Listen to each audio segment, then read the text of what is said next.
Well, good morning to everybody, and I want to thank you for being here, and your patience in waiting for us. We've been very busy, as you can imagine, over the last several hours. I'll be the only one speaking today, and I'll be answering your questions after I speak. But if you look around me, the team that I have, that I'm surrounded by, members of the board, my partner, Jim McDonald from the LAPD, Tony Maroney from LA County Fire, CHP. I could go on, and I'll talk about some of that as we go on. So it is somewhat of a beautiful day today, weather-wise, but there's definitely a black cloud hanging over the Los Angeles County Sheriff's Department and our county family. This morning, shortly after 7:30 a.m., an explosion occurred at our Special Enforcement Bureau, Arson Explosives Detail facility located in the 1000 block of Northeastern Avenue in East Los Angeles, which is right behind this hill. Tragically, there were 3 sworn members who were fatally killed that were assigned to our Arson Explosives Detail. No other department members were injured or transported to any hospitals. This is, unfortunately, the largest loss of life for us as the LA County Sheriff's Department since 1857. Between all 3 sworn members, they had served our community proudly for 74 years, and that's amongst all 3 of them collectively. 19 years, 22 years, and 33 years. And at this point, we are not giving out their names. One of the reasons it took me a while to get out here, one of my priorities is the families of our deputies. And I've met with several of them this morning. There are still others who are on their way. There are others who have not been notified. The last thing I want to do is them to turn on the news and find out that way. So thank you for respecting that at this point. My second priority were our employees. Our employees are hurting right now. Members of our Special Enforcement Bureau, other members of our arson detail as well, Arson Explosives Detail.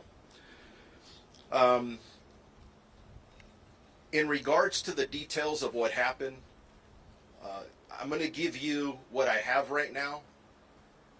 There's a lot more that we don't know than what we do know. But our intent is to look at this from the very beginning and figure out what is it exactly that caused this tragic event. Currently, our homicide detectives are on scene, and they are investigating the deaths that are we are being assisted by the Federal Bureau of Investigation, who are investigating the post-blast portion of this incident. You have seen other vehicles other than FBI. You've seen the ATF here. They will be assisting the FBI as well.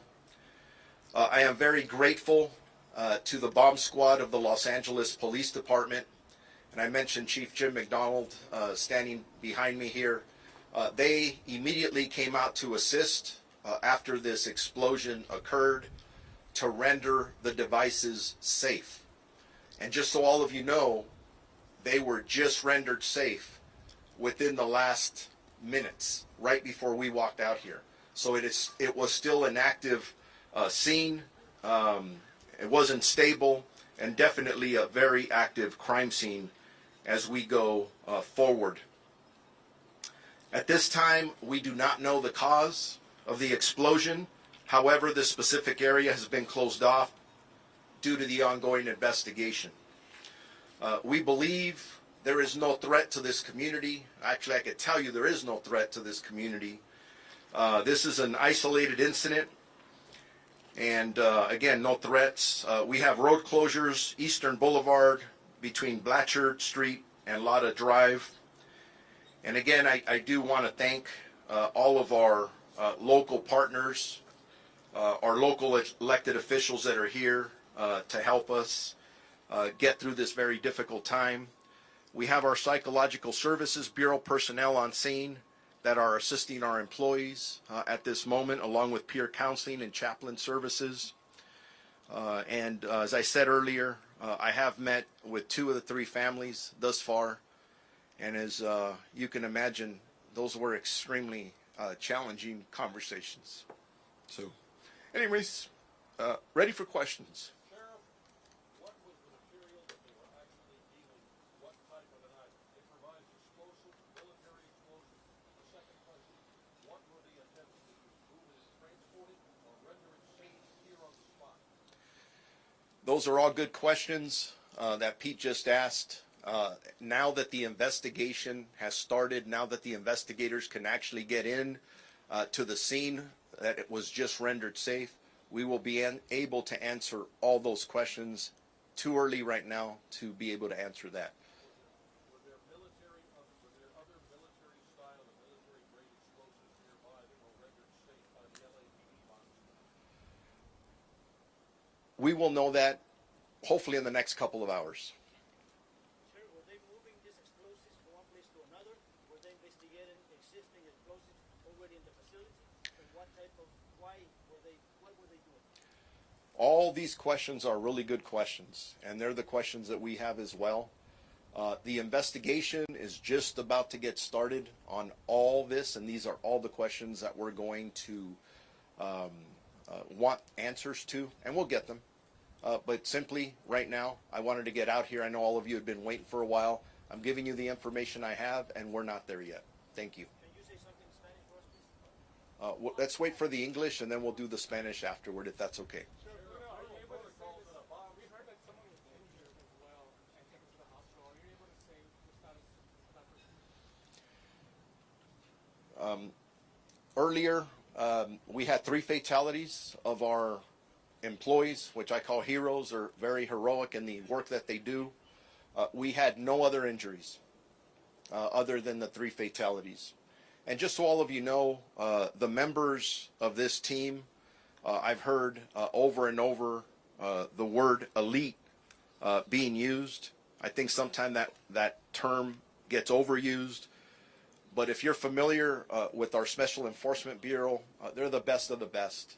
And the individuals who work our arson explosives detail, they have years of training. And these members, usually the average calls that they go to in dealing with some very dangerous situations or items average about 1,100 per year. So these aren't people who don't do this very often. They are fantastic experts. And unfortunately, I lost 3 of them today. Sheriff, regarding what happened here, why were these materials brought back to the scene if there was a possibility that they were asleep or normal protocol would be detected inside the byline property, no more of this here. Why was it not done out there or in the process of trying to move these to transport them inside? Like that? Those are all questions, Pete, that we're going to get to. We need to go from A to Z to know exactly what happened. That's why we have our partners here from the Federal Bureau of Investigation that will be conducting the post-blast. There'll be a lot of details coming out there eventually. ATF is here to assist them, the National Response Team. These are individuals that have a lot of expertise in what they do.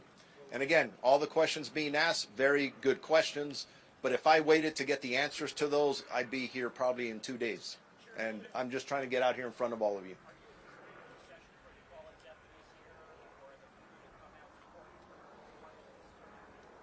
The question is, are we anticipating a procession for our 3 heroic deputies who passed away? And the answer to that is yes. There will be a procession. I don't have any specific information on that, but it'll happen the next several hours.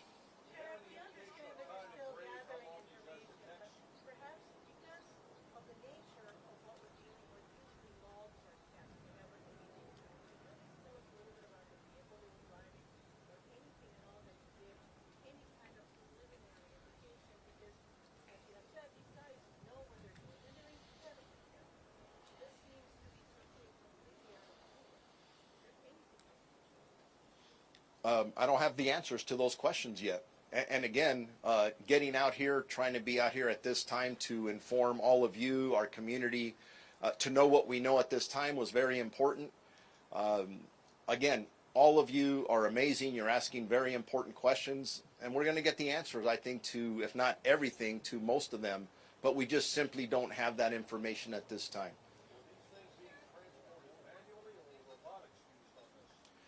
There is currently an investigation going on to determine what happened from the very beginning to the end. I know everybody wants answers. Please understand, we just rendered the scene safe. Within the last 30 minutes, the LAPD bomb squad rendered the scene safe. We have to go back, investigate what happened from the very beginning, and we'll get there. Just not going to happen this soon. I would be very irresponsible to try and answer a lot of these questions without the information that I need to positively give you facts, and I don't have the facts at this point. Sheriff, we understand that you're telling us everything you can tell us, and we understand we gotta wait. By when, roughly, you think you can have another press conference to tell us more information?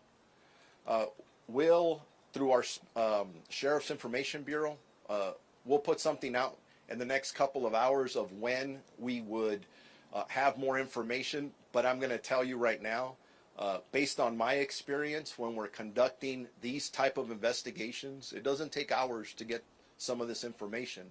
It takes days and weeks. We do not rush this investigation. We want to make sure that we're extremely thorough.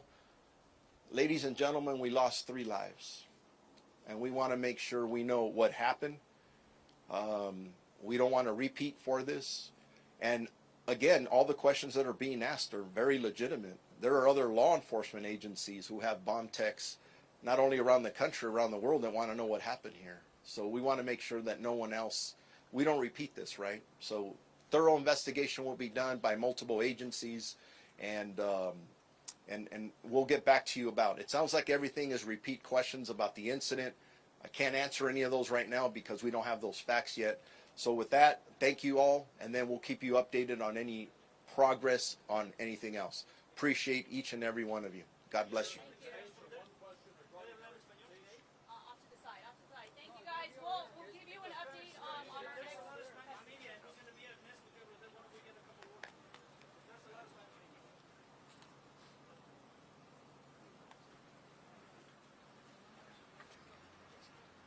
Whoever needs Spanish, let's go off right here. We'll shove it over here.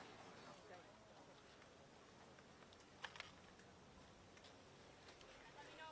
Let me know when you guys.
Yes. Sorry, got connection.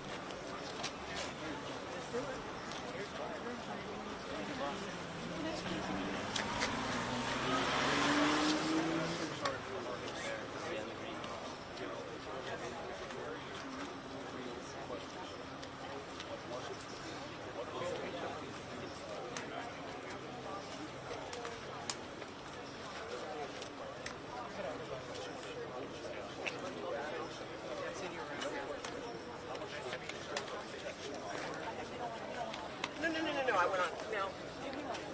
No. You know.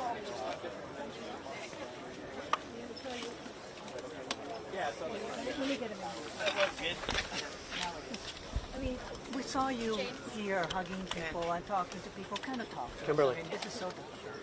Well, you know, in talking to the rank and file, you heard from the sheriff that these three had connections throughout the department and were incredibly well respected. And it's heartbreaking. It's heartbreaking. I know individuals who work with them, and it's just hard to believe. So when I go back and talk to the deputies and the rank and file and you know the higher ups, they're hurting. This is a very, very difficult time for this department. And when the sheriff talked about the length of time it took to hold this press conference, he was putting the priorities of the families first. The family, 3 deputies, but also the family standing behind me. Because the grieving process goes across the spectrum. And I'm just heartbroken. I mean, I just say I'm heartbroken. It doesn't feel strong enough. Because this department is, all law enforcement is struggling. And this is just one more example of just how tragic it is to be in public safety sometimes, you know, the risks they take, and I'm going to wait for the investigation. I think it's important for us to understand what happened, but each and every day, you know, they put on a uniform, and you never know. Yeah. Well, I appreciate y'all covering it. I mean, I have to say that, you know, I woke up this morning never imagining this, and I was meeting actually with Mayor Bass regarding the fires. We were having a meeting with philanthropy to figure out, you know, where we go next on some of the issues that are problematic for rebuild.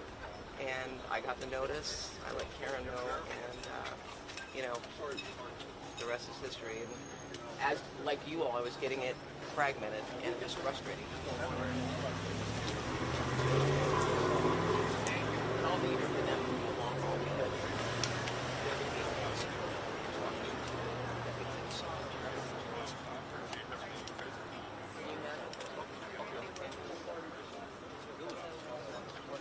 yeah, the worst part of our job. Yeah, you got it. Thank you. We'll find out. Yep. All right. Thank you for Take coming. care. I appreciate you. Yeah. Yeah. Pete. Where's Pete? Chief McDonald, He's over there. do you want to say just a quick? You're up. Okay, just if you want to.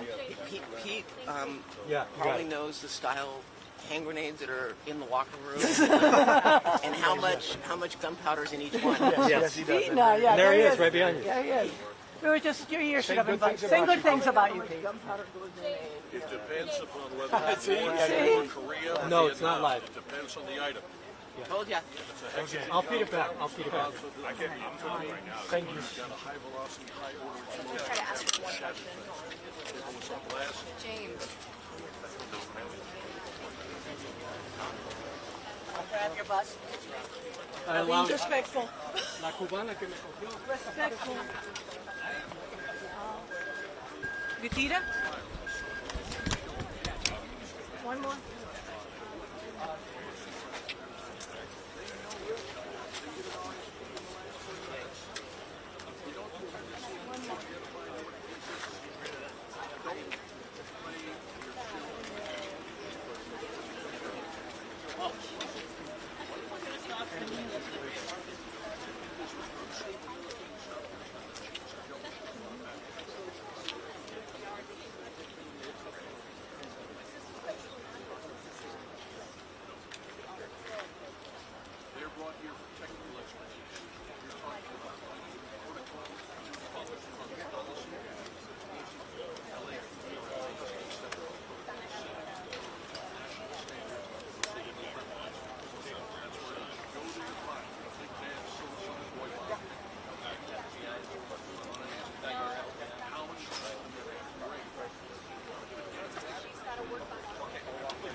Yeah, I went out, so I got like I saw like the bomb sites like from really far away, but we have a look inside, like what's going on. The best way is to talk that up.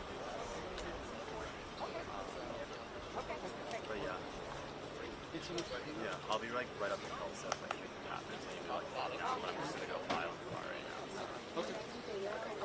Cool. I'll see you next time. Alright, sounds good. Good work.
Amanda. Let's get everything together. Whenever you have everything to come for me, and then we'll get Margaret. Johnny, you're here.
had at least 20 years plus experience on. I'm not, like I said, I don't work for that unit, so I'm not sure their experience level. I'm sure, like I said, they're really qualified. But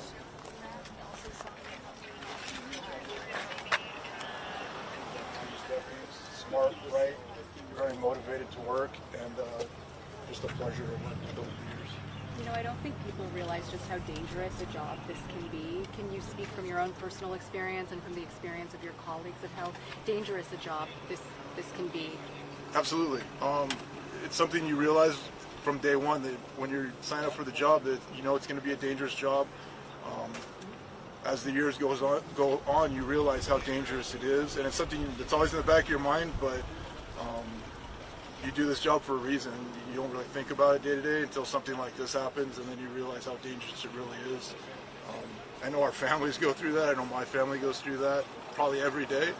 But like I said, we truly love the work we do, and we don't think about it every day. We just come to work, do our job, and like I said, when something like this happens, it's just a tragedy. Thank you, Chief. Thank you. Thank you. And can you just spell your first and last one more time, title and where you work? Yes, Jason, J-A-S-O-N. Last name Zabala, Z-A-B-A-L-A, B as in boy. I'm a director of ALODS with Rich Pippin and the other directors for Association for Los Angeles Deputy Sheriffs, and I also work for the Sheriff's Department SWAT team, SEB. Did you notice that? Yes. I'm so sorry. Is there anything you want to share with us about it? I'm sorry. I just, all three individuals, like I said, are some of our finest deputies, the best of the best, and just still kind of processing. It's been a shock to me this morning, and I'm sure it'll sink in later. But these are, like I said, we lost some of our finest deputies today. Thank you, sir. Thank you. I'm so sorry.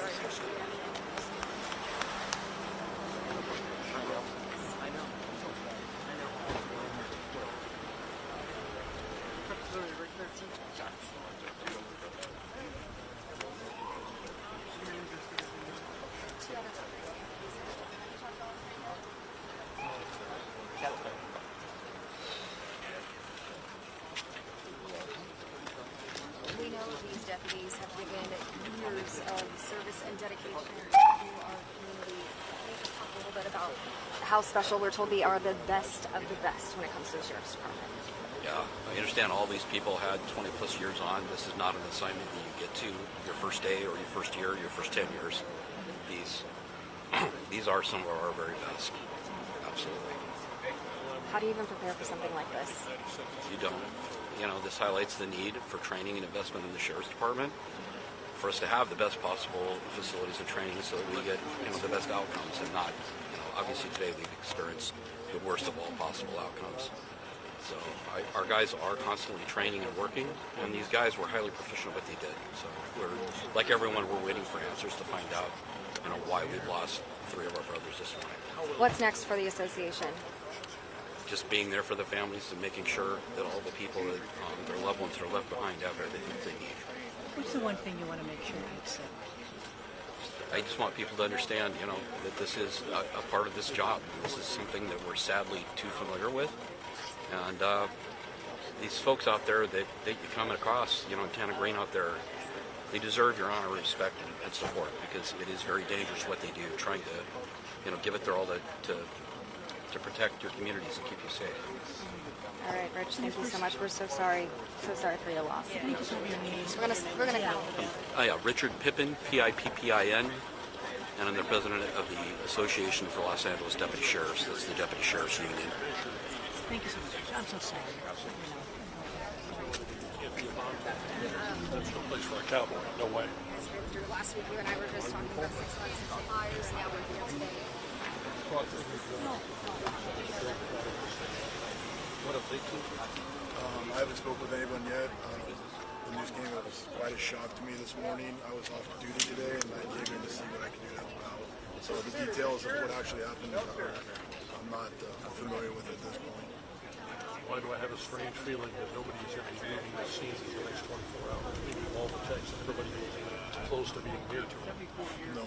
When something like this happens, we usually come together as a law enforcement community. I've already seen hundreds of deputies here. I'm sure there'll be more by the time the night's over, and yes, we'll be here for quite a while.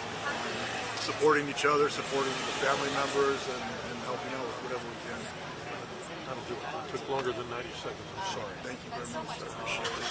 Sorry about that.